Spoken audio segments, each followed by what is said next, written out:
கவனிக்கவும்.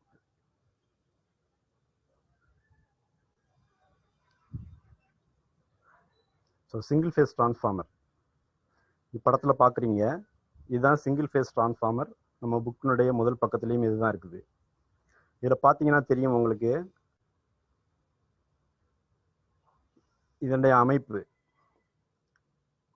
இரும்பு கோர் இருக்குது, ஒரு 2 வைண்டிங் இருக்குது, உள்ள ஒரு பொடி கம்பி சுற்றி இருக்கிறாங்க, வெளியே ஒரு கனமான காப்பர் கம்பி சுற்றப்பட்டு இருக்குது, 4 முனைகள் வெளியே எடுக்கப்பட்டிருக்குது. இவ்வளோதான் ஒரு டிரான்ஸ்ஃபார்மருடைய ஸ்ட்ரக்சர்.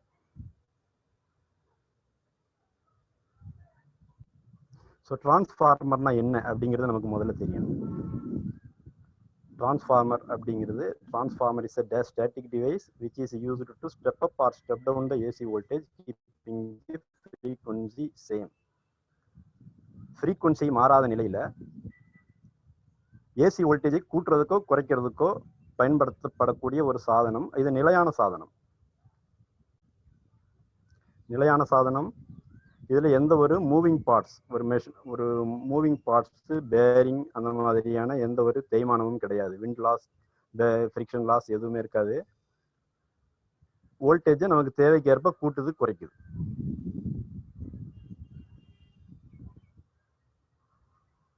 ஸோ இதில் நம்ம இதனுடைய இந்த டைட்டில்ஸ் எல்லாம் நம்ம பார்க்க போகிறோம். ஒர்க்கிங் பிரின்சிபிள், அது எப்படி வேலை செய்யுது அப்படிங்கிறது, எப்படி நிர்மாணிக்கப்பட்டிருக்கிறது, என்னென்ன வகைகள் பிரிக்கப்பட்டிருக்குது அது.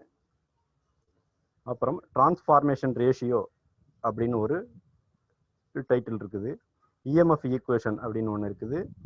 ஐடியல் டிரான்ஸ்ஃபார்மர், உங்களுக்கு அடிக்கடி கேள்வி கேட்டுக்கிட்டு இருக்கிறாங்க. ஐடியல் டிரான்ஸ்ஃபார்மர் இருக்குது. சீரிஸ் பேரலல் ஆப்ரேஷன், எப்படி சீரிஸ் கனெக்ஷன் எதுக்கு பண்ணுறோம், பேரலல் ஆப்ரேஷன் எப்படி பண்ணணும் அப்படிங்கிறது.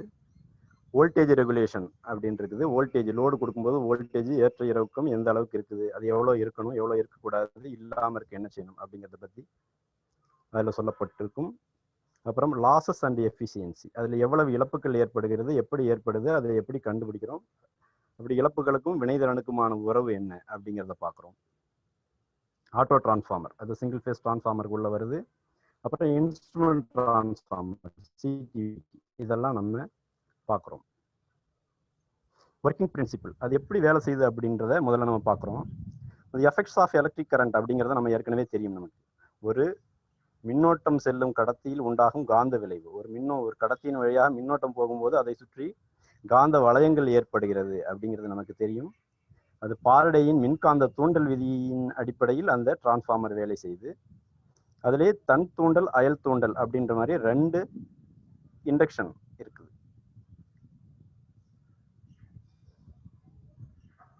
இப்போ படத்தில் பார்க்குறீங்க, ஒரு கண்டக்டர் ப்ளூ கலரில் அம்பு குறியிடப்பட்டு காட்டப்பட்டிருக்குது. அதில் கரண்ட் போகும்போது அதை சுற்றி இப்படி காந்த கோடுகள், காந்த வளையங்கள் ஏற்படுது. அதைத்தான் இதில் சுற்ற காட்டப்பட்டிருக்குது. ஸோ டெஃபினிஷன், ஒரு magnetic effect of current carrying conductor, ஒரு மின்னோட்டம் செல்லும் கடத்தியில் உண்டாகும் காந்த விளைவு என்ன அப்படிங்கிறது. வேற conductor passing through a conductor, வேற current passing through a conductor, a magnetic loop forms around the conductor அப்படிங்கிறது.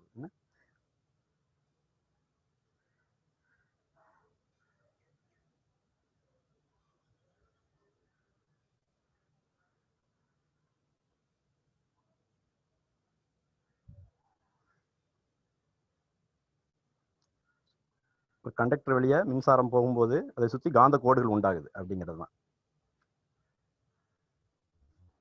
இப்போ பார்த்தீங்கன்னா இது ஒரு சொலினாய்டு மாதிரி ஒரு கம்பி சுருளாக சுற்றப்பட்டிருக்குது. When a conductor wound as a coil and current injected through it, the both ends of the coil sets as a magnetic north and south pole. ஒரு கடத்தியை கம்பி சுருளாக அமைத்து மின்னோட்டத்தை செலுத்தினால் அக்கம்பி சுருளின் இரு முனைகளும் வட மற்றும் தென் துருவ காந்தங்களாக அமைகிறது. படத்துல போட்டு காட்டப்பட்டிருக்கிறது.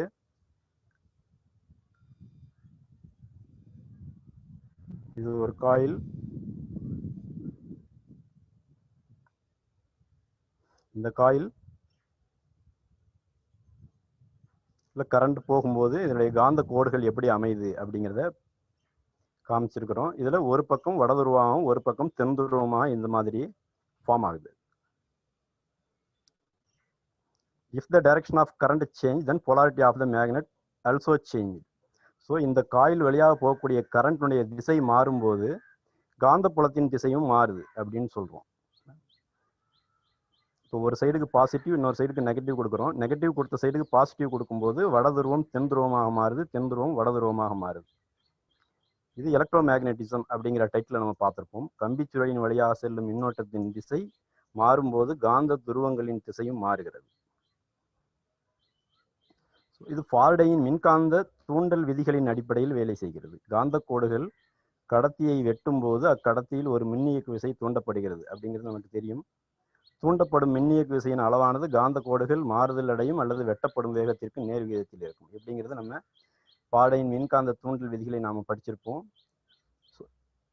ஒரு கடத்தியின் வழியாக மின்னோட்டம் போகும்போது அதை சுற்றி ஒரு காந்த கோடுகள் ஏற்படுகிறது. அந்த காந்த கோடுகள் அதே கடத்தியை வெட்டும்போது அதே கடத்தியில் மின்னியக்கு விசை தூண்டப்படுகிறது அல்லது அருகில் இருக்கும் கடத்தியிலும் தூண்டப்பட்டு மின்னியக்கு விசை தூண்டப்படுகிறது அப்படிங்கிறது ஃபாரடேயின் மின்காந்த தூண்டல் விதிகளில் ஒன்றாக இருக்குது. அதுல 2 பிரின்சிபிள் இருக்கு, செல்ஃப் இண்டக்ஷன், மியூச்சுவல் இண்டக்ஷன் அப்படின்ட்டு. உங்களுக்கு செல்ஃப் இண்டக்ஷன் அப்படிங்கிறது இங்க காட்டப்பட்டிருக்குது. ஒரு சொலினாய்டு, அதுக்கு ஒரு பேட்டரி, ஒரு சுவிட்ச் மூலமா நம்ம சப்ளையை தரோம்.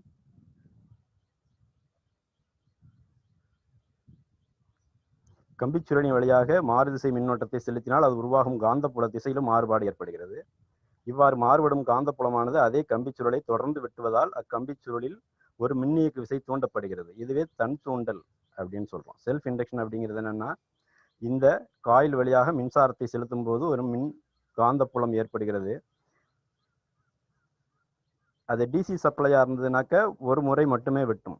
ஏசி சப்ளை தன்னுடைய திசையை 50 முறை, நாம பயன்படுத்தக்கூடிய இந்த ஃப்ரீக்வன்சி 50 முறை தன்னுடைய திசையை மாற்றுறதுனால ஒரு வினாடிக்கு 50 முறை அதே காயிலை காந்த கோடுகள் வெட்டுகின்றன. அப்படி வெட்டும்போது அதே காயிலில் ஃபாரடேயின் மின்காந்த தூண்டல் விதியின்படி மின்னியக்கு விசை தூண்டப்படுகிறது. இவ்வாறு தூண்டப்படுவதை செல்ஃப் இண்டக்ஷன் அப்படின்னு சொல்றோம். ஏன்னா if we pass alternating current through a coil, it produces an alternating magnetic field. This alternating magnetic field continuously cuts the same coil and hence an EMF is induced in it. This is known as self induction அப்படின்னு சொல்றோம்.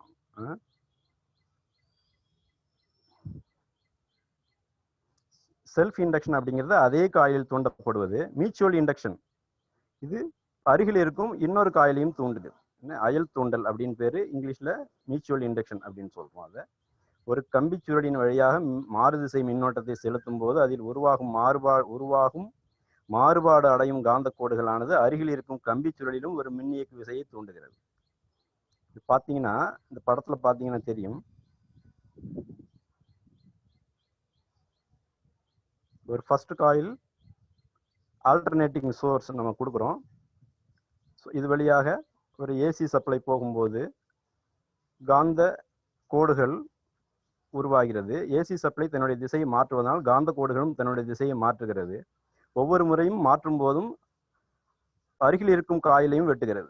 So இவ்வாறு வெட்டுகிறதுனால அதுல ஒரு மின்னியக்கு விசை தூண்டப்படுகிறது. அப்படி தூண்டப்படுறதுனால அந்த இரண்டாவது காயில், செகண்ட் காயில்னு சொல்றோம், அந்த காயிலையும் மின்னிய விசைக்கு தூண்டப்படுறதுனால இது அருகில் இருப்பதால் மியூச்சுவல் இண்டக்ஷன் அப்படின்னு பேர்.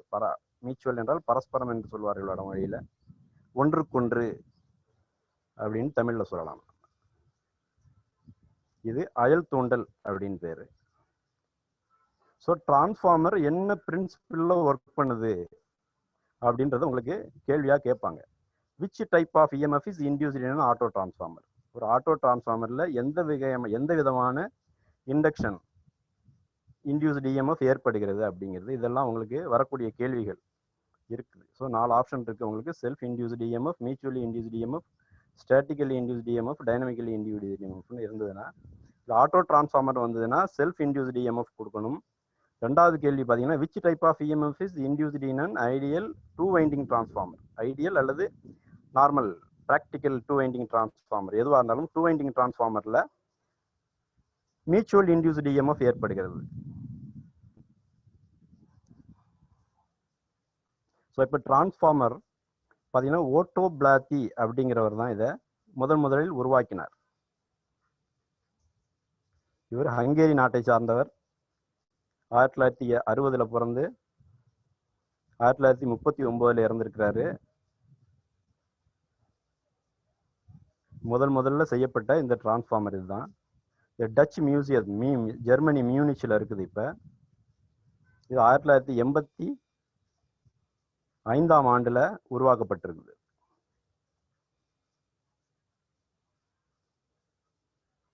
ஸோ எப்படி கன்ஸ்ட்ரக்ஷன், இந்த டிரான்ஸ்ஃபார்மர் கன்ஸ்ட்ரக்ஷனுக்கு என்னென்ன பொருள்லாம் தேவைப்படுது அப்படின்னு பார்த்தீங்கன்னாக்கா, கோர் மெட்டீரியல்.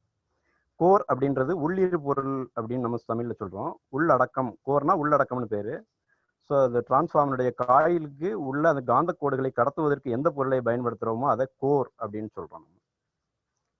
ஸோ ஒரு 2 வைண்டிங் டிரான்ஸ்ஃபார்மருக்கு 2 தனித்தனி காயில்கள் இருக்கும்.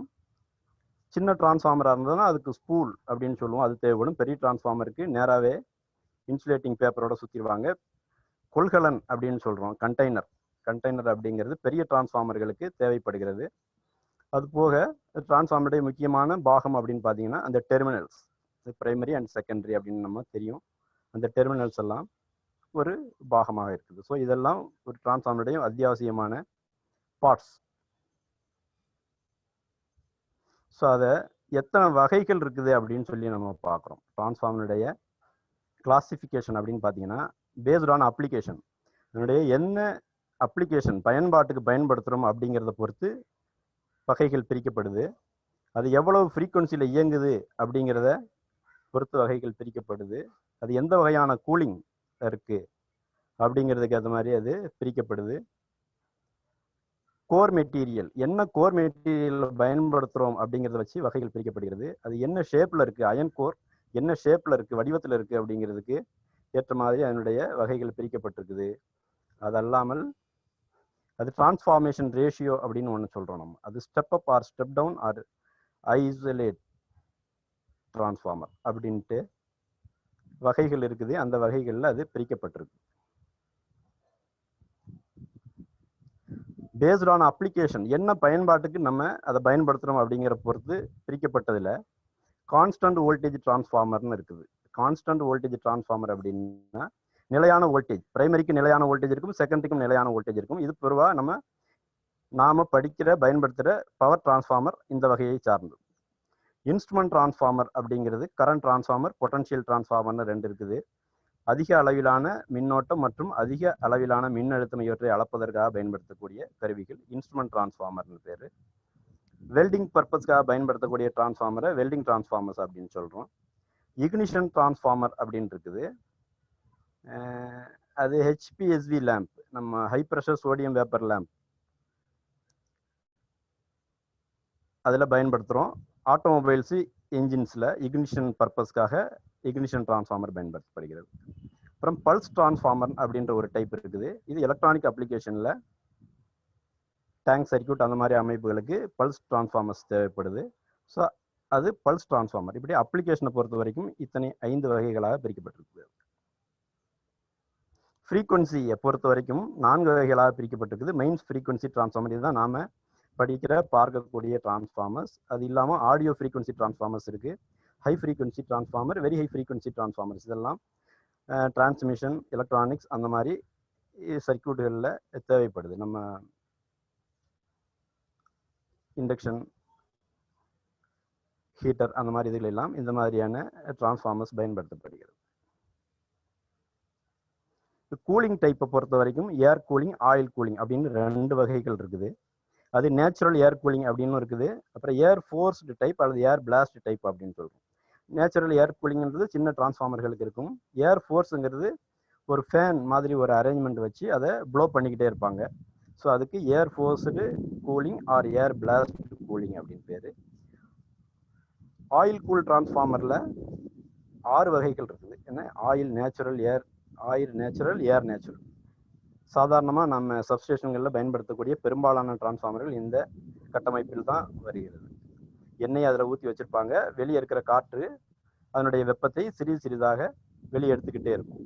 ஸோ ஆயில் நேச்சுரல், ஏர் ஃபோர்ஸ்ன்னு இருக்குது. ஆயில் அதில் இருக்கும், அது மேலே காற்றை ஊதுவது, ப்ளோ பண்ணோம்னா அது ஏர் ஃபோர்ஸ் அப்படின்னு பேர். இது 2வது வகை டிரான்ஸ்ஃபார்மர். 3வது வகை டிரான்ஸ்ஃபார்மரில் oil natural, water force. So எண்ணெய் சூடாகும். அந்த சூடாகிற எண்ணெயை குளிர்விக்கிறதுக்காக அதன் மீது தண்ணீரை தொடர்ந்து செலுத்தி கொண்டே இருப்பார்கள். தண்ணி போய்கிட்டே ப்ளோ ஆகிக்கிட்டே ஒரு பம்ப் மூலமா தண்ணி அது போய் கூல் பண்ணிக்கிட்டே இருக்கும். தண்ணி அந்த டிரான்ஸ்ஃபார்மர்ல போய் மோதி அதனுடைய வெப்பத்தை எடுத்துட்டு வந்து கூலிங் டவர்ல போய் கூல் பண்ணிட்டு திருப்பியும் கூலான வாட்டர் திருப்பி அதில் ஸ்ப்ரே ஆகிக்கிட்டே வரும்போது அது கூலாகப்படுகிறது. அது ஆயில் நேச்சுரல், வாட்டர் ஃபோர்ஸ் அப்படின்னு பேரு. ஆயில் ஃபோர்ஸ்டு, ஏர் நேச்சுரல் இந்த மாதிரி இருக்குது. எண்ணெயை சுற்றி கொண்டே இருக்கும். எண்ணெய் வந்து பம்ப் பண்ணிக்கிட்டே இருப்பாங்க டிரான்ஸ்ஃபார்மர்ல. கீழே இருக்கிற ஆயில் மேலே போகும், மேலே இருக்கிற ஆயில் கீழே போகும், சர்க்குலேஷன்லேயே தொடர்ந்து இருந்துக்கிட்டே இருக்கும். ஸோ அது வெளிப்புற காற்றில் படுவதன் மூலம் கூலாகிக்கிட்டே இருக்கும். அது ஆயில் ஃபோர்ஸ்டு, ஏர் நேச்சுரல். அடுத்தது ஆயில் ஃபோர்ஸ்டு, ஏர் ஃபோர்ஸ்டு. எண்ணெயும் சுற்றி கொண்டே இருக்கும், காற்றும் ஊதப்பட்டு குளிர்விக்கப்படும். அது oil forced, air forced. Oil forced, water forced. Oil சர்க்குலேஷன்லையும் இருக்கும், வாட்டரும் சர்க்குலேஷன்ல இருக்கும். இந்த மாதிரியான டிரான்ஸ்ஃபார்மர் பெரிய வகையில் 30 MVA டிரான்ஸ்ஃபார்மர் எல்லாம் இந்த மாதிரியான கூலிங்கில் பர்பஸில் பயன்படுத்திக்கிட்டு இருக்கிறோம். ஸோ இந்த வகைகள் எல்லாம் கேள்விகளும் நமக்கு வருது. அதுக்காக இதெல்லாம் பார்க்க வேண்டியதாக இருக்கு. இது ஒரு கேள்வி உங்களுக்கு இருக்குது பாருங்க. What is the cooling method of transformer? இப்படி ஒரு படம் போட்டிருக்காங்க. இதில் பார்த்தீங்கன்னா ஒரு டிரான்ஸ்ஃபார்மர் உள்ள பேஸில் டிரான்ஸ்ஃபார்மர் வைண்டிங் இருக்குது. இது எந்த சர்க்குலேஷனும் காட்டப்படலை, ஏரும் எந்த சர்க்குலேஷனும் காட்டப்படலை. அதனால இது oil natural cooling.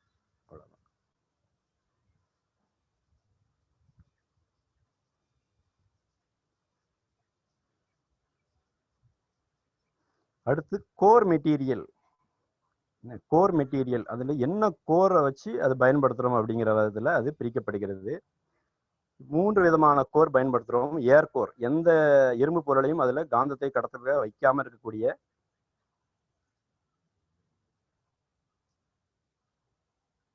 Transformer air core அப்படின்னு சொல்கிறோம். ஃபெரைட் கோர் அப்படின்னு ஒன்று இருக்குது. அது ஹை ஃப்ரீக்வன்சி டிரான்ஸ்ஃபார்மருக்கெல்லாம் அதை பயன்படுத்துகிறோம்னு சொல்கிறோம். அப்புறம் ஃபெரைட் கோர், அது அடுத்து அயன் கோர். அயன் கோர் தான் நாம பவர் டிரான்ஸ்ஃபார்மர்லாம் பயன்படுத்தக்கூடியது. இந்த ஏர் கோர் அப்படிங்கிறது எலக்ட்ரானிக் சர்க்யூட்டில் வரும். ஃபெரைட் கோர் அப்படிங்கிறதும் அதே மாதிரியான இடங்களில் வரும். அயன் கோர் தான் நம்முடைய எலக்ட்ரிக்கலில் மேஜராக பவர் டிரான்ஸ்ஃபார்மரில் பயன்படுத்தக்கூடியது. உங்களுக்கு படம் போட்டு காட்டப்பட்டிருப்பாங்க. இது ஏர் கோர் அப்படின்னு பேர். ஸோ இது பார்த்தீங்கன்னா முதல் படத்தில் ஒரு கம்பி மட்டும் சுற்றி இருக்கிறோம். நம்ம இந்த கம்பி வெறுமனே இருக்குது, எந்த கோர் மெட்டீரியலும் பயன்படுத்தப்படாமல் இருக்கிறதுனால இது ஏர் கோர் அப்படின்னு சொல்கிறோம். 2வது படம் போட்டு காட்டப்பட்டிருக்குது. ஒரு பிரைமரி வைண்டிங், ஒரு செகண்டரி வைண்டிங், ரெண்டும் அருகருகில் வைக்கப்பட்டிருக்குது. எந்த கோர் மெட்டீரியலும் காற்றை தவிர வேறு எதுவும் கூடுதலாக பயன்படுத்தப்படவில்லை. அடுத்து 3வது ஒரு படம் இருக்குது. இந்த படமும் உங்களுக்கு ஏர் கோர் டிரான்ஸ்ஃபார்மருக்கான ஒரு இமேஜ். ஸோ இதில் ட்ரேட் டெஸ்ட்டில் கேள்விகள் இருக்கு. ஃபெரைட் கோர், நமக்கு ஃபெரைட் கோர்னு சொல்கிறமே தவிர நம்ம பார்த்துருக்க மாட்டோம் இல்லையா? ஸோ இது ஃபெரைட் கோர் எப்படி தயாரிக்கிறோம் அப்படின்னாக்க, பேரியம், மேங்கனீஸ், நிக்கல் இவற்றில் ஒன்று அல்லது அதற்கு மேற்பட்ட தனிமங்களை இரும்பு துரு, ரஸ்ட் அப்படின்னு சொல்கிறோம் இல்லையா, இரும்பு துருவோட சேர்த்து உருவாக்கப்படுகிறது. அது பார்த்தீங்கன்னா இப்படி தான் இருக்கும். நம்ம பார்த்துருப்போம் நிறைய இடங்கள்ல. இது பார்த்தீங்கன்னா ஸ்ட்ரைட் ராடாக இருக்கும். ஸோ ஈகோர் இந்த மாதிரியாக ஈகோர் பயன்படுத்தப்பட்டிருக்கு. ஸோ இதுக்கு பேர் வந்து ஃபெரைட் கோர் அப்படின்னு பேர். So 1 or more additional elements such as barium, manganese, nickel with trivalent form of iron oxide, that is rust. So இது ட்ரேட் டெஸ்ட்டில் உங்களுக்கு வந்திருக்க கேள்விகளை பார்த்தீங்கன்னா, why ferrite core is used in radio receivers அப்படின்னு கேட்குறாங்க. இது to reduce constant losses. Constant லாஸஸ்னா அயன் லாஸ் அப்படின்னு நம்ம பார்ப்போம். ஸோ அதுக்கான இன்னொரு பேர் கான்ஸ்டன்ட் லாஸ் அப்படின்னு இருக்கும். மற்ற காரணங்களும் இருக்குது. நீங்கள் ரெடியூஸ் த கான்ஸ்டன்ட் லாஸஸ் அப்படின்றத செலக்ட் பண்ண தெரியணும். இந்த படமெல்லாம் அதில் இருக்காது, கொஷின் மட்டும்தான் இருக்கும். நான் உங்களுக்கு தெரிஞ்சுக்கிறதுக்காக அதை போட்டிருக்குது. Which type of transformer is used for high frequency application? இந்த கேள்விகளும் அடிக்கடி வருது. இதில் ஃபெரைட் கோர் டிரான்ஸ்ஃபார்மர் அப்படின்றத நம்ம செலக்ட் பண்ணணும். மற்ற டிரான்ஸ்ஃபார்மர்ஸும் இருக்குது. ஸோ ஹை ஃப்ரீக்வன்சி அப்படின்னு எடுத்துக்கிட்டிங்கன்னா அதை ஃபெரைட் கோர் அப்படிங்கிறத செலக்ட் பண்ணணும். ஸோ இதெல்லாம் உங்கள் கேள்வி கேட்டிருக்காங்க.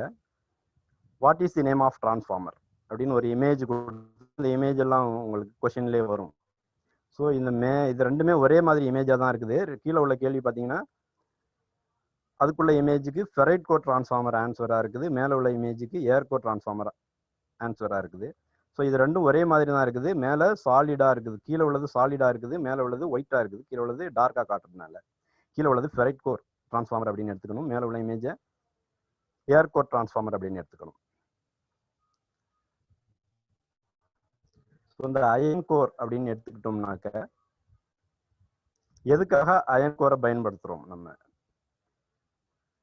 அதிக காந்த கடத்து தன்மை கருதி டிரான்ஸ்ஃபார்மரின் உள்ளீர் பொருளாக இரும்பு பயன்படுத்தப்படுகிறது. To provide high permeability to magnetic flux, iron is used as a core material. So core material iron எதுக்கு பயன்படுத்துகிறோம் அப்படின்னா, பெர்மியபிலிட்டி, அதாவது காந்த கடத்துத்தன்மை அதிகமாக இருக்கும்போது நமக்கு பவர் டிரான்ஸ்ஃபார்மரில் நிறைய வசதிகள் இருக்குது, நிறைய இழப்புகளை குறைக்க முடிகிறது, வோல்டேஜ் ரெகுலேஷன் சிறப்பாக இருக்குது. இந்த காரணங்களுக்காக நம்ம இரும்பை பயன்படுத்துகிறோம். அப்படி பயன்படுத்தக்கூடிய இரும்பில் என்னென்ன சிரமங்கள் இருக்குது, அதை தவிர்க்கிறதுக்கு என்னென்ன பண்ணுறோம் அப்படிங்கிறதெல்லாம் இப்போ பார்க்குறோம். நம்ம அப்படி எல்லா இரும்பையும் பயன்படுத்தி விட முடியாது. சிலிக்கான் ஸ்டீல் அப்படிங்கிற ஒரு இரும்பை தான் நம்ம அதுக்கு பயன்படுத்தணும். ஸோ சிலிக்கான் கலந்த இரும்பை கோராக பயன்படுத்துவதால் ஹிஸ்டெரிசிஸ் இழப்பு குறைக்கப்படுகிறது.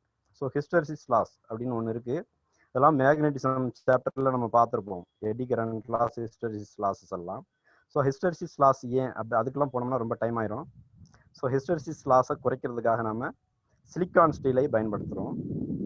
இந்த silicon content core material reduces the hysteresis loss. So most laminating materials have an approximate alloy content of 3% silicon and 97% iron. அதாவது இந்த சிலிக்கான் ஸ்டீலை எப்படி தயார்படுத்துறாங்க அப்படின்னம்னா 3% சிலிக்கானும் 97% இரும்பும் கலந்து உருவாக்கப்படுகிறது. இப்படி உருவாக்கப்படக்கூடிய ஸ்டீலுக்கு சிலிக்கான் ஸ்டீல் அப்படின்னு பேரு. ஸோ இப்படி உருவாக்கப்படக்கூடிய சிலிக்கான் ஸ்டீலினுடைய திக்னஸ் எவ்வளோ இருக்கும் அப்படின்னு பார்த்தீங்கன்னா 0.25 mmலேருந்து 0.27 mm இந்த தடிமன் அளவுகளில் தான் இருக்கும். இது கொஸ்டினில் நீங்கள் கேட்டால் ஆன்சர் பண்ணுற அளவுக்கு இதை குவாட் பண்ணிக்கணும். இதனுடைய திக்னஸ் 0.25 to 0.27. ஸோ அந்த கோர் எப்படி இருக்கும் அப்படின்னு பார்க்குறீங்க. The types of lamination. Lamination அப்படிங்கிறது என்னென்னா, இந்த சிலிக்கான் தகடுகளை காப்பிடுதல், கோருடைய வெளிப்புறத்தில் ஒரு பேப்பர் அல்லது வார்னிஷ் போட்டு அதை லேமினேஷன் பண்ணுறோம். இந்த மாதிரி அமைப்புக்கு அது லேமினேஷன் அப்படின்னு பேர். இந்த லேமினேட் பண்ணக்கூடிய கோர் வகைகள் காமிச்சிருக்கிறோங்க. ஒன்று கோர் டைப், இன்னொன்று ஷெல் டைப். இந்த ரெண்டு வகைகள்லாம் இருக்குது. கோர் டைப் அப்படிங்கிறது பார்த்தீங்கன்னா 2 எல் கோர் இருக்கும், பா மாதிரி யூ அண்ட் ஐ. இப்போ வந்துன்னா ஒரு ஸ்கொயர் ஷேப்புக்கு கிடைக்கும். நம்ம இதுக்கு கோர் டைப் அப்படின்னு சொல்கிறோம். ஸோ ஷெல் டைப் டிரான்ஸ்ஃபார்மர் அப்படின்னா இஐ அல்லது 2E. ஸோ இந்த ஃபார்மேஷனில் இருந்ததுன்னா அது ஷெல் டைப் அப்படின்னு பேர். So core type, shell type இந்த 2 டைப் தான் இருக்குது. இன்னொன்று பெரி டைப்னு ஒன்று உண்டு, அது இப்போ நமக்கு எடுத்துட்டாங்க, அது வெளிநாடுகளில் இருக்குது, நம்ம புக்கில் இருந்து எடுத்துட்டாங்க, சிலபஸ்க்கு இல்லாதனால நம்ம இந்த 2 டைப்பை மட்டும் அண்டர்ஸ்டாண்ட் பண்ணிக்கணும். கோர் வகை 2 லிம்பு வரும், ஷெல் வகை 3 லிம்பு இருக்கும். எதுக்காக இப்படி நம்ம பண்ணுறோம் அப்படின்னாக்க எடி கரண்ட் அப்படின்னு ஒரு இழப்பு ஏற்படும். ஹிஸ்டெரிசிஸ் இழப்பு முதல்ல பார்த்தோம். ஹிஸ்டெரிசிஸ் இழப்பை தவிர்க்கிறதுக்காக அல்லது குறைக்கிறதுக்காக என்ன பண்ணுறோம், சிலிக்கான் ஸ்டீலை பயன்படுத்துகிறோம். லேமினேஷன் எதுக்காக பண்ணுறோம் அப்படின்னா எடி கரண்ட் இழப்பை குறைப்பதற்காக பயன்படுத்துகிறோம். ஸோ உள்ளீர் பொருளை லேமினேட் செய்து பயன்படுத்துவதால் எடி கரண்ட் இழப்பு குறைக்கப்படுகிறது. இது உங்களுக்கு தெரிஞ்சிருக்கணும். Lamination of the core material reduces the eddy current loss. So உங்களுக்கு கொஷின்ஸ் இருக்குது. Which material is used to make core of power transformer? So power டிரான்ஸ்ஃபார்மரில் எந்த வகையான உள்ளிருப்பு பொருள் கோர் பயன்படுத்தப்படுகிறது அப்படிங்கிறது. Cold rolled grain orient silicon steel அப்படின்னு உங்களுக்கு கொஷினில் கோல்டு ரோல்டு கிரெயின் ஓரியன்டோட நிப்பாட்டியிருப்பாங்க. சிலிக்கான் ஸ்டீல் இல்லைனாலும் இதை நீங்கள் மெமரைஸ் பண்ணிக்கோங்க, அது சிலிக்கான் ஸ்டீல் அதோட சேர்ந்து தான் வரும். ஸோ சாஃப்ட் அயனோ ரோல்டு அயனோ காப்பர் அலாயோ இல்லாமல் cold rolled grain orient silicon steel. Silicon ஸ்டீல்ங்கிற வார்த்தை மட்டுமே இருந்தாலும் அதுதான் பிரதானமாக எடுத்துக்கணும். இப்போ what is the composition of steel and silicon steel in transformer core? இப்படி ஒரு கேள்வியும் இருக்குது. அப்படி வரும்போது 97% ஸ்டீலும் சிலிக்கான் 3% அப்படிங்கிற ஆப்ஷனை தேர்ந்தெடுக்க தெரியணும். What is the purpose of using laminated core? So laminated core பயன்படுத்துவதன் நோக்கம் என்ன அப்படிங்கிற கேள்விக்கு to reduce eddy current loss. நான் முன்னே சொன்னேன். ஸோ லேமினேஷன் பண்ணுறதுக்கு காரணம் எடி கரண்ட் லாஸை, இழப்பை குறைப்பதற்கு அப்படிங்கிறது.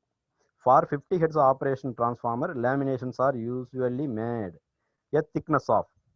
எந்த அளவு தடிமனில் லேமினேஷன் பயன்படுத்தப்படுகிறது அப்படிங்கிற கேள்விக்கு 0.25 to 0.27 mm அப்படிங்கிற ஆப்ஷனையும் தேர்ந்தெடுத்திருக்கணும். ஸோ இப்போ பாருங்க, 2 இமேஜ் காட்டியிருக்கோம், கோர் டைப், ஷெல் டைப் அப்படின்றது. ஸோ கோர் டைப் ஸ்கொயரில் இருக்குது, 2 லிம்பு, 2 லிம்புலையும் 2 வைண்டிங் இருக்குது. ஒன்றில் பிரைமரி இருக்கும் அல்லது இன்னொன்றில் செகண்டரி இருக்கும். அடுத்தது பார்த்தீங்கன்னா ஷெல் டைப். ஷெல் டைப்பில் 3 லிம்பு இருக்குது, நடு லிம்பில் மட்டும் வைண்டிங் சுற்றப்பட்டிருக்கிறது. ஸோ இந்த 2 வகையும் கோர் வகையா ஷெல் வகையா அப்படிங்கிறத நம்ம பார்த்த உடனே தெரிஞ்சுக்கலாம். ஸோ 3 லிம்பு இருந்தால் அது ஷெல் டைப், 2 லிம்பு இருந்ததுன்னா கோர் டைப். ஸோ இமேஜ் இங்கே கொடுத்துருக்குறோம் பாருங்க. மேலே இருக்கிறது 2ம் கோர் டைப், 2 வைண்டிங் இருக்கும். ஷெல் டைப்பில் நடு லிம்பில் ஒரே ஒரு வைண்டிங் மட்டும்தான் இருக்குது. இது சிங்கிள் ஃபேஸ் டிரான்ஸ்ஃபார்மர். 3 ஃபேஸ் டிரான்ஸ்ஃபார்மரை பொறுத்த வரைக்கும் ஷெல் டைப் மட்டும்தான் பயன்படுத்துவாங்க. அந்த ஷெல் டைப்பில் 3 லிம்ப்லையும் 3 வைண்டிங், 3 ஃபேஸுக்கான 3 வைண்டிங்கும் இருக்கும். இங்கே உங்களுக்கு கொஸ்டின் கேட்டிருக்காங்க பாருங்க, இப்படி ஒரு இமேஜ் கொடுத்து what is the name of transformer image கொடுத்துருப்பாங்க. இது கோர் டைப்பா ஷெல் டைப்பான்னு சொல்ல தெரியும். ஸோ 2 லிம்பு இருந்ததுன்னா அது கோர் டைப், 1 லிம்பு இருந்ததுன்னா ஷெல் டைப். இது போக சர்க்குலர் ஸ்டெப்டு கோர் அப்படின்றது பெரிய பவர் டிரான்ஸ்ஃபார்மர்களில் இதை பயன்படுத்துகிறாங்க. ஸோ ஒன்று சதுர வடிவில் மட்டுமே கோரை செஞ்சோம்னாக்க அதில் சில குறைபாடுகள் ஏற்படுகிறது. சர்க்குலர் ஸ்டெப்டு கோர் பயன்படுத்துறதுனால circular stepped core is used to reduce copper loss in a larger transformer. பெரிய வகை டிரான்ஸ்ஃபார்மர்களில் காப்பர் இழப்பை குறைப்பதற்காக வட்ட வடிவிலான படி அமைப்பு கொண்ட கோர் பயன்படுத்தப்படுகிறது. இதே சதுரமாக செஞ்சோம்னாக்க அதிகமான அளவு காப்பர் தேவைப்படும். அதாவது ஒரே அளவு உள்ள பரப்பளவுக்கு சுற்றளவு அதிகமாயிரும். ஒரு சதுரத்துக்கும் வட்டத்துக்கும் உள்ள சுற்றளவுக்கு பரப்பளவுக்கும் உள்ள விகிதம்னு பார்த்தீங்கன்னா, இப்போ வட்ட வடிவத்தில் சுற்றும் போது 100 கிலோ ஆகுதுன்னா அதே பரப்பை சதுரத்தில் சுற்றணும்னா 127 கிலோ ஆகும். ஆக கிட்டத்தட்ட 27% அதிகமான காப்பர் நீளமும் சரி எடையும் சரி அதிகரிக்கும். இதை குறைப்பதற்காக ஸ்டெப்டு கோர் பயன்படுத்துகிறோம். இப்படி ஸ்டெப்டு கோர் பயன்படுத்துறதுனால காப்பர் அளவு குறைகிறது, காப்பர் இழப்பும் குறைகிறது. இது கேள்வியும் கேட்டிருக்காங்க. இதுக்கு what is the advantage of stepped core arrangement in larger transformers? So minimize copper use, காப்பருடைய பயன்பாட்டை குறைப்பதற்காக அப்படின்னு சொல்லி ஆன்சர் நம்ம சூஸ் பண்ண தெரியணும். Which construction technique is used to reduce copper loss in a large transformers? இப்படி ஒரு கேள்வி இருக்கு. பெரிய வகையான டிரான்ஸ்ஃபார்மர்களில் காப்பர் இழப்பை குறைப்பதற்காக எந்த விதமான அமைப்பு அல்லது அரேஞ்ச்மெண்ட் செயல்படுத்தப்படுகிறது? So use stepped core arrangement அப்படிங்கிறத தெரிஞ்சு வச்சிருக்கணும். இந்த படமெல்லாம் இருக்காது, கேள்வி மட்டும்தான் இருக்கும். படம் நான் உங்களை புரிஞ்சுக்கிறதுக்காக அந்த வட்ட வடிவம் எப்படி கிடைக்குது ஸ்டெப் பண்ணும்போது அப்படின்னு காமிக்கிறதுக்காக போட்டிருக்கேன். அது போக வளைய வடிவத்திலும் இருக்குது. கோருடைய ஷேப்பு பார்த்தீங்கன்னா இது டொராய்டல் கோர் அப்படின்னு சொல்கிறோம். இது வட்ட வடிவத்தில் இருக்குது. இது எதுக்கெல்லாம் பயன்படுத்துகிறாங்க? Variable auto transformer. Fixed auto transformer இருக்குது, டேப் செலெக்ஷன் இருக்குது, அதுக்கு இது தேவைப்படாது. ஸோ வேரியபிள், ஒவ்வொரு இடத்துலையும் ஒவ்வொரு வோல்டேஜும் வேணும்னாலும் நம்ம ஏற்ற இறக்கங்களோட தேவைக்கு ஏற்ப கூட்ட குறைக்கு பயன்படுத்தக்கூடிய டிரான்ஸ்ஃபார்மரை வேரியபிள் ஆட்டோ டிரான்ஸ்ஃபார்மர்னு சொல்கிறோம். ஸோ அதுக்கு இந்த டொராய்டல் கோர், வளைய வடிவ கோர் பயன்படுத்தப்படுகிறது. சிடி அப்படின்னு சொல்லணும், கரண்ட் டிரான்ஸ்ஃபார்மர், அதுலேயும் இந்த வளைய வடிவ கோர்கள் பயன்படுத்தப்படுகிறது. இப்போ டிரான்ஸ்ஃபார்மேஷன் ரேஷியோ இந்த வகையிலேயே 3 வகையாக பிரிச்சிருக்காங்க. வடிவங்களை பொறுத்த வரைக்கும் 3 வகை நம்ம பார்த்துருக்கோம். ஒன்று ஷெல் டைப், இன்னொன்று கோர் டைப், இன்னொன்று டொராய்டல் டைப். அப்புறம் டிரான்ஸ்ஃபார்மேஷன் ரேஷியோனா அதில் 3 வகை இருக்குது. ஒன்று step up, step down, isolation அப்படின்றது. ஸோ ஸ்டெப் அப் டிரான்ஸ்ஃபார்மர் அப்படிங்கிறதுக்கு என்னன்னாக்க வோல்டேஜை அதிகரித்து தருங்க. ஒரு 100 வோல்ட் இருக்குது, 200 வோல்ட் ஆக்கி தந்ததுன்னா அது step up transformer. Step down டிரான்ஸ்ஃபார்மருங்கிறது 200 வோல்ட்டை 100 வோல்ட்டாக குறைச்சி தர்றது. ஸோ அது ஸ்டெப் டவுன் டிரான்ஸ்ஃபார்மர்னு சொல்கிறது. ஐசோலேஷன் டிரான்ஸ்ஃபார்மருங்கிறது என்ன பிரைமரி கொடுக்குறோமோ அதே தான் செகண்டரிக்கும் கிடைக்கும். இது நம்ம சப்ளைலேருந்து துண்டிக்கிறதுக்காக இந்த வகையான டிரான்ஸ்ஃபார்மர்கள் பயன்படுத்தப்படுது. அது எப்படிலாம் எதுக்காக தேவைப்படுது அப்படிங்கிறத பின்னால் பார்க்கணும். ஸோ டிரான்ஸ்ஃபார்மேஷன் ரேஷியோ அடிப்படையில் பிரிக்கப்படுறதுனால டிரான்ஸ்ஃபார்மேஷன் ரேஷியோனா என்ன அப்படிங்கிறது உங்களுக்கு தெரியணும். ஸோ டிரான்ஸ்ஃபார்மேஷன் ரேஷியோங்கிறது என்ன அப்படின்னாக்க ஒரு பிரைமரி வோல்டேஜுக்கும் செகண்டரி வோல்டேஜுக்கும் உள்ள விகிதம் அப்படிங்கிறது தான். அல்லது பிரைமரியில் உள்ள டர்ன்ஸுக்கும் செகண்டரி உள்ள டர்ன்ஸ் சுற்றுக்கள், பிரைமரி வைண்டிங் சுற்றி இருக்கிறோம் இல்லையா, ஸோ பிரைமரி வைண்டிங் எவ்வளவு சுற்றுக்கள் இருக்குது, செகண்டரி வைண்டிங் எவ்வளவு சுற்றுக்கள் இருக்குது, இரண்டுக்குமான விகிதம். இந்த வோல்டேஜுக்கும் டர்ன்ஸுக்கும் ஒரு உறவு இருக்குது. எவ்வளோ வோல்டேஜோ அதுக்கேற்ற மாதிரி தான் அந்த டிரான்ஸ்ஃபார்மரை நம்ம டர்ன்ஸை செலக்ட் பண்ணுறோம். அதில் பார்த்தீங்கன்னாக்க ஒரு ஃபார்முலா இருக்குது, transformation ratio K is equal to E1/E2 is equal to N1/N2. So E1/E2 அப்படிங்கிறது என்னன்னா EMF, இன்டியூஸ்டு EMF அப்படின்னு சொல்கிறோம். E அப்படிங்கிறத இன்டியூஸ்டு EMF 1 அப்படிங்கிறது பிரைமரி, 2ங்கிறது செகண்டரி. அப்படி எடுத்துக்கலாம். நம்ம ES EP அப்படின்றதும் சொல்லப்படும். 1 and 2 அப்படிங்கிற லெட்டரும் பயன்படுத்தப்படும். எதுவாக இருந்தாலும் நம்ம 1ங்கிறத பிரைமரியாக எடுத்துக்கணும், 2ங்கிறத செகண்டரியாக எடுத்துக்கணும். முதல் வோல்டேஜ் முதல்ல சப்ளை தரதுனால அது பிரைமரி. இது E1/E2 is equal to N1/N2 is equal to K அப்படிங்கிறது. E1ன்றது தூண்டப்படும் பிரைமரி வோல்டேஜ், E2ங்கிறது தூண்டப்படும் செகண்டரி வோல்டேஜ், N1 அப்படிங்கிறது பிரைமரி வைண்டிங்குடைய சுற்றுக்கள், N2ங்கிறது செகண்டரி வைண்டிங்குடைய சுற்றுக்கள். ஸோ டிரான்ஸ்ஃபார்மேஷன் ரேஷியோக்கு K அப்படிங்கிற லெட்டரை பயன்படுத்துகிறோம். இப்போ பார்த்தீங்கன்னா ஒரு இமேஜ் காட்டப்பட்டிருக்குது, step up transformer. Step up டிரான்ஸ்ஃபார்மருங்கிறது எப்படின்னாக்க வோல்டேஜை அதிகரித்து தரக்கூடியது. என்ன, ஸ்டெப் அப் த வோல்டேஜ். இதில் ES/EP is equal to NS/NP is equal to IP/IS is equal to K அப்படிங்கிறது டிரான்ஸ்ஃபார்மேஷன் ரேஷியோவாக இருக்குது. அதை நம்ம பின்னால் கணக்குகள் செய்யும்போது பார்க்குறோம். ஸோ பிரைமரி வைண்டிங் இந்த படத்தில் பார்த்தீங்கன்னாக்க பிரைமரி வைண்டிங் செகண்டரி வைண்டிங் காட்டப்பட்டிருக்குது. ஸோ பிரைமரி வைண்டிங் குறைந்த சுற்றுகளும் செகண்டரி வைண்டிங்கில் அதிக சுற்றுகளும் இருக்குது.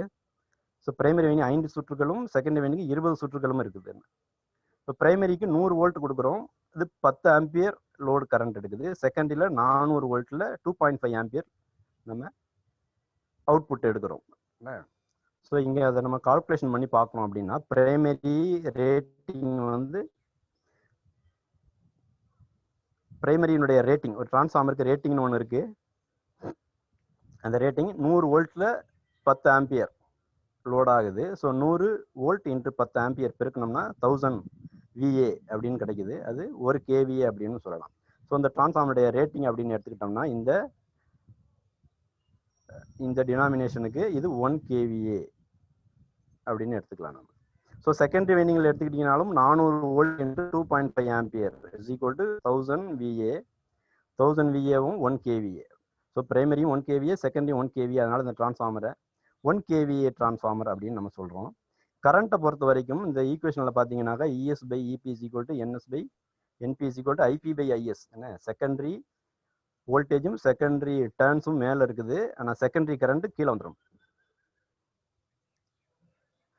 IP/IS is equal to 10 ampere by 2.5 ampere is equal to K. இங்கே வந்து K அப்படிங்கிறது 4ஆக இருக்கிறது. ஸோ ஸ்டெப் அப் வோல்டேஜில் ஸ்டெப் அப் டிரான்ஸ்ஃபார்மரில் டிரான்ஸ்ஃபார்மேஷன் ரேஷியோ 1ஐ விட அதிகமாக இருக்கும் அப்படின்னு சொல்லியிருக்கோம். ஸோ 4ங்கிறது 1ஐ விட அதிகமாக இருக்குது. 400 volt divided by 100 volt is equal to 4. That is greater than 4, greater than 1.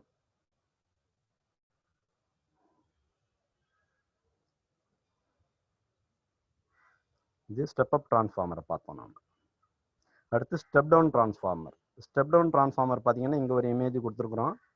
So இதில் பார்த்தீங்கன்னா பிரைமரிக்கு நிறைய டர்ன்ஸ் இருக்குது, 50 சுற்றுகள் இருக்குது. செகண்டரிக்கு 10 சுற்றுகள் இருக்குது. ஸோ பிரைமரிக்கு 1000 வோல்ட் கொடுக்குறோம், செகண்டரியில் 200 வோல்ட் வருது. ஸோ சுற்றுக்களின் விகிதத்துக்கு ஏற்ப வோல்டேஜினுடைய விகிதமும் இருக்கும். ஸோ அதுதான் இந்த படத்தில் காட்டப்பட்டிருக்குது.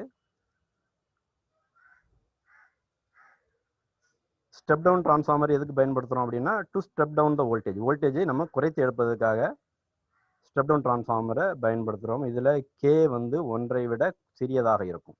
அதே ஃபார்முலா தான் ES/EP. உங்களுக்கு இங்கே K 200 volt primary, secondary 1000 volt இருக்கிறதுனால 200/1000 is equal to 0.2. It is less than 1. So primary rating அப்படின்னு எடுத்துக்கிட்டிங்கன்னா 1000 volt into 2 ampere 2000 VA, the 2 kVA transformer.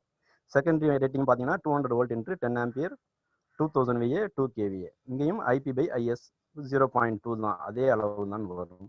So இது மாறாது. இது டிரான்ஸ்ஃபார்மேஷன் ரேஷியோன்னு சொல்கிறது. இப்படி ரேஷியோவில் படி ஸ்டெப் அப் ஸ்டெப் டவுன்னு 2 வகைகள் இருக்கு. அடுத்தது பார்த்தீங்கன்னா ஐசோலேஷன் டிரான்ஸ்ஃபார்மர்னு ஒன்று இருக்குது. இந்த K is equal to 1. இது ஸ்டெப் அப்பும் பண்ணாது, ஸ்டெப் டவுனும் பண்ணாது. வோல்டேஜை கூட்டியும் தராது, குறைத்தும் தராது.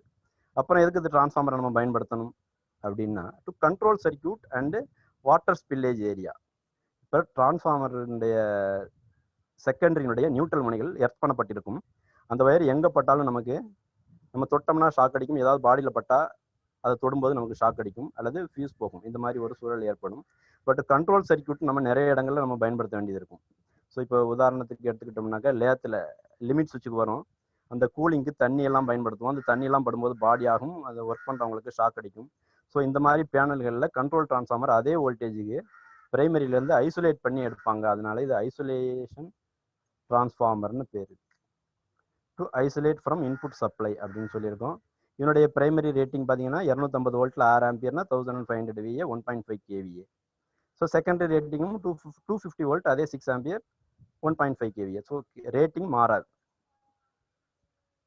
ஸோ டிரான்ஸ்ஃபார்மருடைய ரேட்டிங் அப்படின்னு சொல்கிறோம் இல்லையா. ஸோ டிரான்ஸ்ஃபார்மருடைய ரேட்டிங் அப்படிங்கிறது KVA அளவில் மதிப்பிடப்படுகிறது. இதுவும் பல முறைகள் உங்களுக்கு எக்ஸாமில் கேள்வி கேட்டிருப்பாங்க.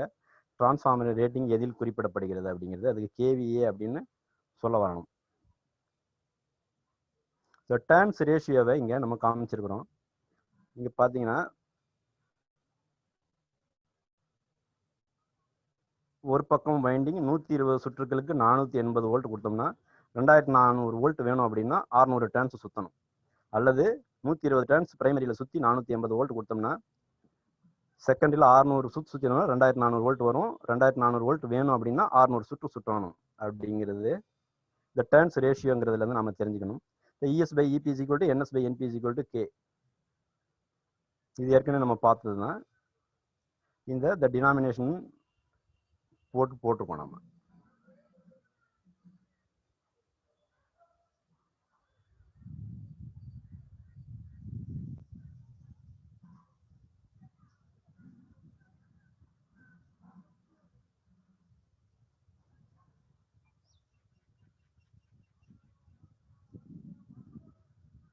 ஸோ டிரான்ஸ்ஃபார்மேஷன் ரேஷியோ அப்படின்னு பார்த்தீங்கன்னாக்கா, அது ஏற்கனவே நிறைய சொல்லிட்டு நம்ம V1 V2 E1 E2 ரெண்டு எழுத்துக்களும் பயன்படுத்தப்படும்.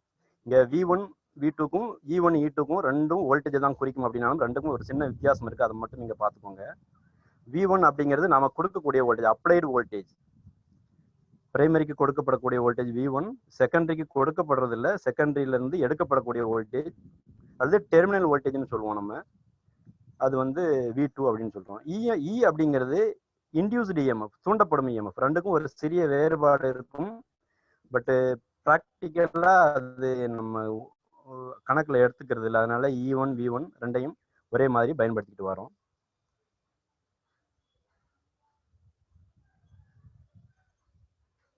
ஸோ அது எப்படி ஃபங்க்ஷன் ஆகுது அப்படிங்கிறத உங்க இமேஜ் காமிச்சிருக்கிறோம் நம்ம. இது அயன் கோர்ல என்ன பண்ணியிருக்கோம் நம்ம, ஒரு பக்கம் பிரைமரி வைண்டிங் சுற்றப்பட்டிருக்குது, இன்னொரு பக்கம் செகண்டரி வைண்டிங் டெர்மினல் காட்டப்பட்டிருக்குது. ஸோ பிரைமரி வைண்டிங்கில் சப்ளை கொடுத்தோம்னா செகண்டரி வைண்டிங்கில் நமக்கு சப்ளை வருகிறது. என்ன பிரைமரி வைண்டிங்க்கு AC சப்ளையை தர்றோம். ஸோ செகண்டரி வைண்டிங்கில் அந்த முனைகளுக்கு இடையில ஒரு லோடை இணைக்கும் போது அந்த பல்பு ஒளிர்கிறது. ஸோ இதுக்கும் இடையில எந்தவித எலக்ட்ரிக்கல் கனெக்ஷனும் இல்லை. இந்த வைண்டிங் பிரைமரி வைண்டிங் ஒரு லிம்பில் சுற்றப்பட்டிருக்கிறது, செகண்டரி வைண்டிங் இன்னொரு லிம்பில் சுற்றப்பட்டிருக்கிறது. ரெண்டுக்கும் எந்த விதமான எலக்ட்ரிக்கல் கான்டாக்டும் கிடையாது. இது உருவாக்கக்கூடிய காந்த கோடுகள் மூலமாக அதில் EMF தூண்டப்பட்டு அதில் மின்னோட்டம் பாய்கிறது அப்படிங்கிறத நம்ம பேசிக் பிரின்சிபலாக முதல்ல பார்த்தோம் நம்ம. ஸோ EMF ஈக்குவேஷன் அப்படின்னு ஒன்று இருக்கு. அந்த EMF ஈக்குவேஷன் நிறைய டெரிவேஷன்லாம் போய் கடைசியில் ரிசல்ட் நமக்கு இப்படி கிடைக்குது. 4.44 FN5 மேக்சிமம். இது பிரைமரி செகண்டரி அப்படின்னு பிரைமரிக்கு உள்ளது பிரைமரிக்கு, செகண்டரிக்கு உள்ளது செகண்டரி. 4.44ங்கிறது நிறைய விஷயங்களை உள்ளடக்கி நமக்கு வருது. ஃபார்ம் ஃபேக்டர் 1.1, டர்ன்ஸுக்கு 2 கண்டக்டர் அப்படிங்கிறதெல்லாம் சுற்றி ஒரு சைக்கிளுக்கு ஒரு பாசிட்டிவ் ஒரு நெகட்டிவ், இதெல்லாம் பெருக்கி நமக்கு 4.44ங்கிறது ஒரு கான்ஸ்டண்டாக எடுக்கிறோம். ஃப்ரீக்வன்சி அப்படிங்கிறது ரேட் ஆஃப் கட்டிங், எவ்வளவு வேகத்தில் வெட்டுது அப்படிங்கிறத ஒரு ஃபாரடேயின் தூண்டல் விதியின்படி என்னுடைய வேகத்துக்கு நேர் விகிதத்தில் இருக்கும் அப்படின்னு சொல்லியிருக்கிறதுனால அந்த ஃப்ரீக்வன்சிக்கு ஏற்ப அது EMF அதிகப்படியாக தூண்டப்படுகிறது. வேகம் அதிகமாக, அந்த ஃப்ரீக்வன்சி அதிகமாக இருக்கும்போது வோல்டேஜ் அதிகமாகும், ஃப்ரீக்வன்சி குறையும் போது வோல்டேஜ் குறைவாக இருக்கும். நம்ம ஸ்டாண்டர்டாக 50 ஃப்ரீக்வன்சிக்கு ஒரு குறிப்பிட்ட அளவு வோல்டேஜ் தூண்டப்படுகிறது. N அப்படிங்கிறது நம்பர் ஆஃப் டர்ன்ஸ். எத்தனை சுற்றுக்கள் சுற்றி இருக்கிறோம் அப்படிங்கிறத பொறுத்தது. 5 மேக்ஸிமம் அப்படிங்கிறது காந்த கோடுகளுடைய உச்சம். 5 மேக்ஸிமம் அப்படிங்கிறது இப்போ டிசியில் 5 ஸ்டாண்டர்டாக இருக்கும். ஏசியை பொறுத்த வரைக்கும் 0, ஆவரேஜ், மேக்ஸிமம், மறுபடியும் 0 இப்படி மாறி மாறி வர்றதுனால மேக்ஸிமம் ஃப்ளக்ஸ் என்னவோ அதற்கு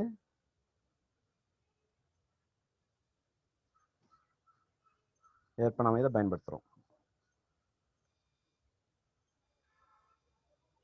ஸோ அந்த இஎம்எஃப் ஈக்குவேஷனுக்கு ஒரு கால்குலேஷன் இருக்குது உங்களுக்கு.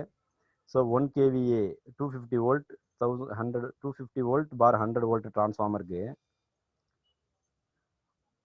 300 சுற்றுக்கள் சுற்றப்பட்டிருந்ததுன்னா எவ்வளோ வரும்னு சொல்லி அந்த ஈக்குவேஷனை டெரைவ் பண்ணி ஒரு கால்குலேஷன் நமக்கு போட்டிருக்கோம். நமக்கு அந்த கால்குலேஷனை அப்ளை பண்ணிட்டு அதில் கேட்ட கேள்வி என்ன கேட்டிருப்பாங்க அப்படின்னா மேக்ஸிமம் ஃப்ளக்ஸ் எவ்வளோ அப்படிங்கிறது. இதெல்லாம் நம்ம மேத்ஸ் கிளாஸ் போடும்போது போட்டு பார்க்குறோம். நம்ம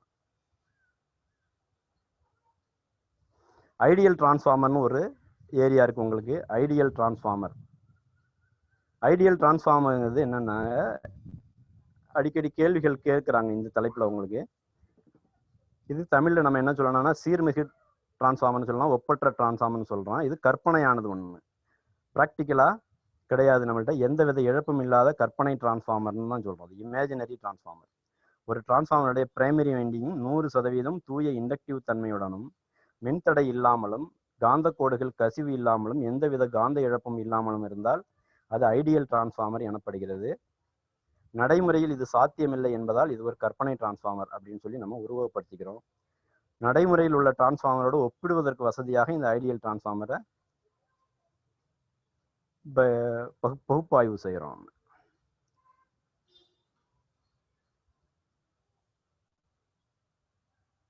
ஸோ உங்களுக்கு கேட்டிருக்க கேள்விகள் வந்திருக்கும் பாருங்க. What is the relationship between primary voltage and secondary voltage E2 V2 in an ideal transformer அப்படின்னு சொல்லியிருக்காங்க. இந்த ஒப்பற்ற டிரான்ஸ்ஃபார்மரில் E2 V2வும் எப்படி இருக்கும், ஒன்றுக்கு ஒன்று கூட இருக்குமா, குறைய இருக்குமா, சமமாக இருக்குமா அப்படின்னு கேட்டுங்க. E1 என்ன V1 என்னன்றது அது வித்தியாசம் ஏற்கனவே சொன்னேன். அப்ளைடு இஎம்எஃப்க்கும் இன்டியூஸ்டு இஎம்எஃப்க்கும் வேறுபாடு. சாதாரண டிரான்ஸ்ஃபார்மரில் குறைந்த அளவு வேறுபாடு இருக்கும், கரண்ட் எடுக்கும். ஐடியல் டிரான்ஸ்ஃபார்மர் கற்பனை அப்படிங்கிறதுனால நமக்கு இதில் பிரைமரி அப்ளைடு ஒன்னா வோல்டேஜ் கொடுக்குறோமோ அதே வோல்டேஜ் செகண்டரியில் பிரைமரியிலேயே தூண்டப்படும். அப்போ சம அளவு பேக் இஎம்எஃப் இருக்கும்போது எதிர்க்கும், அது கரண்ட்டே எடுக்காது. அதனால தான் அது இழப்பு கிடையாது அப்படின்னு சொல்கிறோம். அப்போ இது 90 டிகிரி ஆங்கிள் டிஃப்ரென்ஸ் இருக்கும். சாதாரணமாக இண்டக்ஷன் அப்படின்னு பார்த்தீங்கன்னா இண்டக்டிவ் லோடில் பவர் ஃபேக்டர் சொல்லுவோம். நம்ம பவர் ஃபேக்டர் 0வும் வராது, 0க்கு கொஞ்சம் முன்னாடி தான் இருக்கும். இதில் பவர் ஃபேக்டர் 0 ஆயிரும் இதில் ஐடியல் டிரான்ஸ்ஃபார்மர். அதனால அப்ளைடு இஎம்எஃப்பும் இன்டியூஸ்டு இஎம்எஃப்பும் சமமாக இருக்கும். இது ஒரு கேள்வி உங்களுக்கு இருக்கு, அதனால இதை போட்டு காமிச்சிருக்கோம் நம்ம. அப்புறம் சீரிஸ் பேரலல் ஆப்ரேஷன் அப்படின்னு சொல்லிட்டு ஒரு டிரான்ஸ்ஃபார்மரில் சீரிஸ் பேரலல் ஆப்ரேஷன் பண்ணணும்னு சொல்கிறோம் நம்ம. ஸோ சீரிஸ் பேரலல் ஆப்ரேஷன் எதுக்கு பண்ணுறோம் அப்படின்னா, சீரிஸ் ஆப்ரேஷன் எதுக்கு பண்ணுறோம், 2 டிரான்ஸ்ஃபார்மர் இருக்குது, 2 வைண்டிங்கும் சீரிஸ் பண்ணுறோம். இந்த வைண்டிங் 10 வோல்ட், அந்த வைண்டிங் 10 வோல்ட்னா மொத்தமாக நமக்கு 20 வோல்ட் வோல்டேஜ் அதிகரிக்கிறதுக்காக சீரிஸ் ஆப்ரேஷன் பண்ணுறோம். கரண்டை அதிகரிக்கிறதுக்காக பேரலல் ஆப்ரேஷன் பண்ணுறோம். இமேஜ் காமிச்சிருக்கோம் பாருங்கள். சீரிஸ் ஆப்ரேஷனில் நமக்கு இங்கே காட்டப்பட்டிருக்குது. இது பேரலல் ஆப்ரேஷனுடைய இமேஜ் இங்கே காட்டப்பட்டிருக்கு நமக்கு. இது செகண்டரி வைண்டிங் ரெண்டும் சீரிஸாக இணைக்கப்பட்டிருக்கு. இதில் செகண்டரி வைண்டிங்கள் ரெண்டும் பேரலாக இணைக்கப்பட்டிருக்கு, 2 வெவ்வேறு டிரான்ஸ்ஃபார்மர்கள் இருந்து. ஸோ சீரிஸ் ஆப்ரேஷன் எப்படி இருக்குதுன்னு பாருங்க. இங்கே கன்ஃபிகரேஷனோட கொடுத்துருக்குறோம்.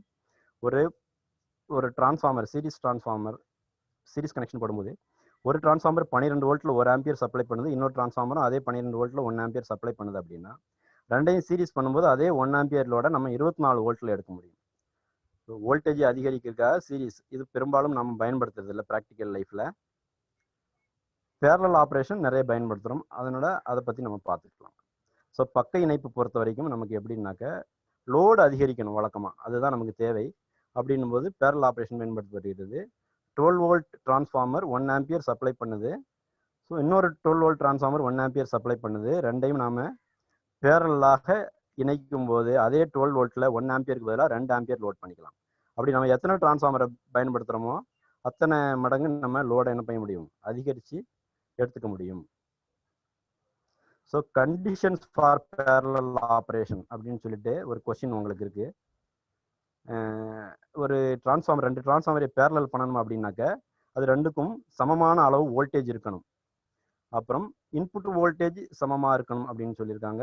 இம்பீடன்ஸ் அப்படின்னு ஒன்று இருக்கு. அது ஒரு ஒரு ஒரு ஆம்பியர் லோடுக்கு இதில் எவ்வளோ வோல்டேஜ் ட்ராப் ஆகுதோ அதே அளவு வோல்டேஜ் தான் அதுலேயும் ட்ராப் ஆகணும் அப்படிங்கிற ஒரு அமைப்புக்கு இம்பீடன்ஸ் அப்படின்னு பேர். பொலாரிட்டி சமமாக இருக்கணும். அதாவது இதில் பாசிட்டிவ் வர முனையும் அதில் பாசிட்டிவ் வர முனையும் தான் இணைக்கணும். ஸோ இதில் பாசிட்டிவ் அதில் நெகட்டிவ் இருக்கிற முனைகள் இணைச்சோம்னாக்கா ஷார்ட் சர்க்யூட் ஆயிரும். ஸோ அதனால பொலாரிட்டி சமமாக இருக்கணும். ஃபேஸ் சீக்வன்ஸ் சரியாக இருக்கணுங்கிறது 3 ஃபேஸ் டிரான்ஸ்ஃபார்மர். நம்ம சிங்கிள் ஃபேஸ் டிரான்ஸ்ஃபார்மரை பார்க்கறதுனால அது அவசியம் இல்லை. இருந்தாலும் கேள்வி அதில் வருதுங்கிறதுனால பேரலல் ஆப்ரேஷன் 2 டிரான்ஸ்ஃபார்மரை பேரலல் ஆப்ரேட் பண்ணும்போது என்ன கண்டிஷன் நிபந்தனை பின்பற்றப்படணும்னு ஒரு கேள்வி இருக்கு. கீழே பார்த்தீங்கன்னா அது ஃபேஸ் சீக்வன்ஸ் அப்படிங்கிற ஒரு வார்த்தையை நம்ம தேர்ந்தெடுக்கணும்.